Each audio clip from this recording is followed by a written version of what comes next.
Hello guys, welcome back to the channel. We are sitting in the new Audi A5 2025 model, and in today's video I'm gonna show you how to store tire pressures on this car, and it's actually very easy.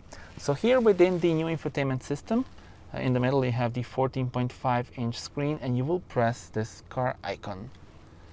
And now you go into these settings. You have a bunch of options, but you will press servicing. And now here within the servicing, you can see store tire pressures. Press this.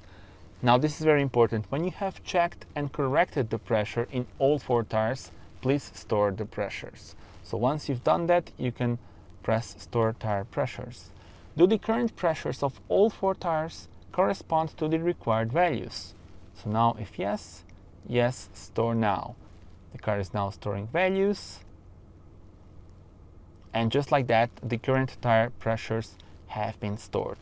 So you are all good to go. Thank you so much for watching this video. I hope it was helpful. And also, if you want to see more details of this car, do subscribe to the channel. You can watch my full review and my point of view test drive as well. And this is the new infotainment system of the new Audi models. Thank you for watching the video. Do subscribe and see you on the next one. Bye bye.